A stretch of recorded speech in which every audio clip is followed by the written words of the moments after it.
and then follow it with a lovely friendly smile, and the consequence was that there was not a person in the neighborhood of the quiet street where he lived, even to the groceryman at the corner, who was considered the crossest creature alive, who was not pleased to see him and speak to him. And every month of his life he grew handsomer and more interesting. When he was old enough to walk out with his nurse, dragging a small wagon and wearing a short white kilt skirt, and a big white hat set back on his curly yellow hair, he was so handsome and strong and rosy that he attracted every one's attention, and his nurse would come home and tell his mamma stories of the ladies who had stopped their carriages to look at and speak to him, and of how pleased they were when he talked to them in his cheerful little way, as if he had known them always. His greatest charm was his cheerful, fearless, quaint little way of making friends with people. I think it arose from his having a very confiding nature, and a kind little heart that sympathized with every one, and wished to make every one as comfortable as he liked to be himself. It made him very quick to understand the feelings of those about him. Perhaps this had grown on him, too, because he had lived so much with his father and mother, who were always loving and considerate and tender and well bred. He had never heard an unkind or uncourteous word spoken at home. He had always been loved and caressed and treated tenderly, and so his childish soul was full of kindness and innocent warm feeling. He had always heard his mamma called by pretty, loving names, and so he used them himself when he spoke to her. He had always seen that his papa watched over her and took great care of her, and so he learned, too, to be careful of her. So when he knew his papa would come back no more, and saw how very sad his mamma was, there gradually came into his kind little heart the thought that he must do what he could to make her happy. He was not much more than a baby, but that thought was in his mind whenever he climbed upon her knee and kissed her and put his curly head on her neck, and when he brought his toys and picture books to show her, and when he curled up quietly by her side as she used to lie on the sofa. He was not old enough to know of anything else to do, so he did what he could, and was more of a comfort to her than he could have understood. "Oh, Mary," he heard her say once to her old servant, "I am sure he is trying to help me in his innocent way. I know he is.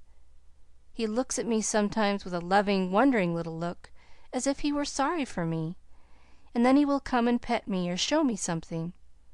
He is such a little man, I really think he knows." As he grew older, he had a great many quaint little ways which amused and interested people greatly. He was so much of a companion for his mother that she scarcely cared for any other. They used to walk together and talk together and play together. When he was quite a little fellow he learned to read, and after that he used to lie on the hearth rug in the evening and read aloud, sometimes stories, and sometimes big books such as older people read, and sometimes even the newspaper.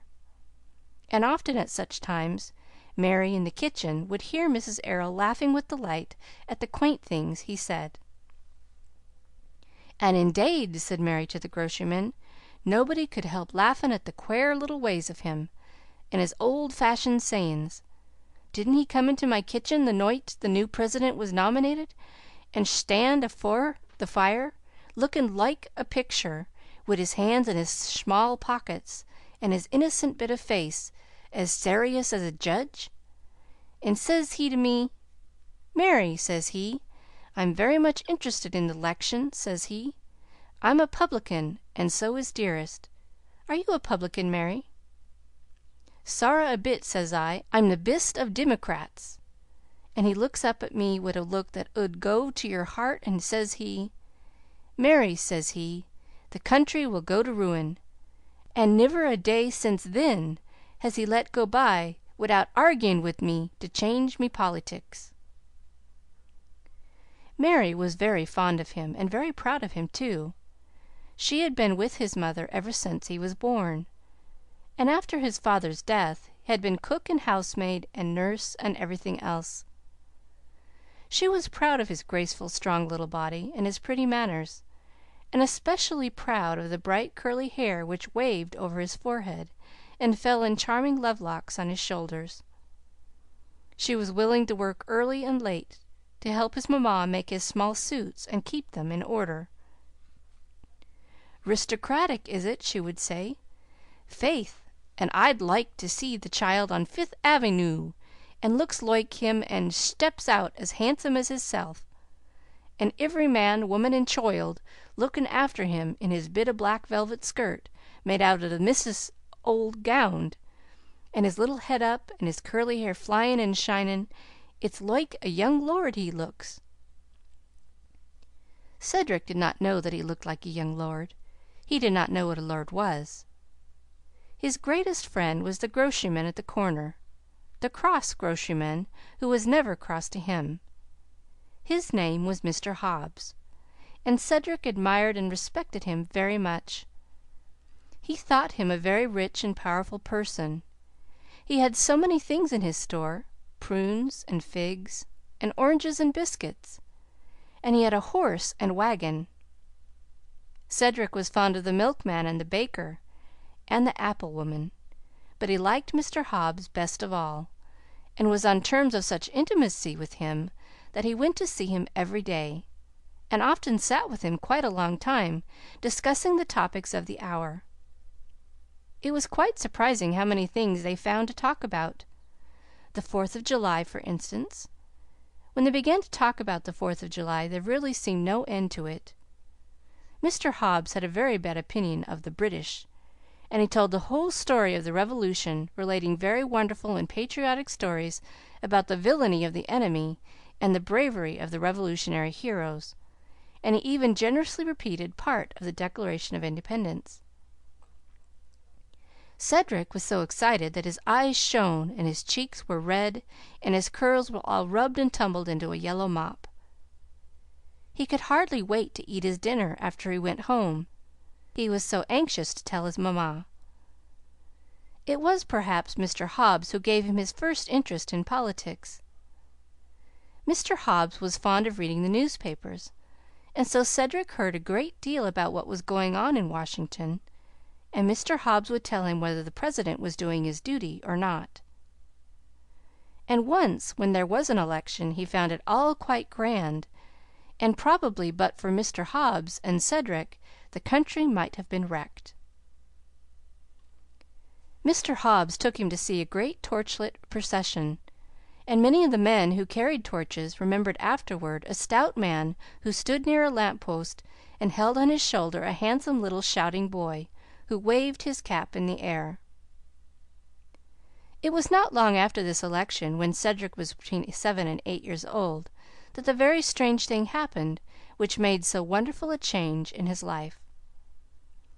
It was quite curious, too, that the day it happened he had been talking to Mr. Hobbs about England and the Queen, and Mr. Hobbs had said some very severe things about the aristocracy, being specially indignant against earls and marquises. It had been a hot morning, and after playing soldiers with some friends of his, Cedric had gone into the store to rest, and had found Mr. Hobbs looking very fierce over a piece of the Illustrated London News, which contained a picture of some court ceremony. "Ah," he said, "that's the way they go on now, but they'll get enough of it some day, when those they've trod on rise and blow 'em sky high, earls and marquises and all. It's coming, and they may look out for it." Cedric had perched himself as usual on the high stool, and pushed his hat back, and put his hands in his pocket in delicate compliment to Mr. Hobbs. "Did you ever know many marquises, Mr. Hobbs?" Cedric inquired, "or earls?" "No," answered Mr. Hobbs, with indignation. "I guess not. I'd like to catch one of 'em inside here, that's all. I'll have no grasping tyrants sitting round on my cracker barrels." And he was so proud of the sentiment that he looked around proudly and mopped his forehead. "Perhaps they wouldn't be earls if they knew any better," said Cedric, feeling some vague sympathy for their unhappy condition. "Wouldn't they?" said Mr. Hobbs. "They just glory in it. It's in 'em they're a bad lot." They were in the midst of their conversation when Mary appeared. Cedric thought she had come to buy some sugar perhaps, but she had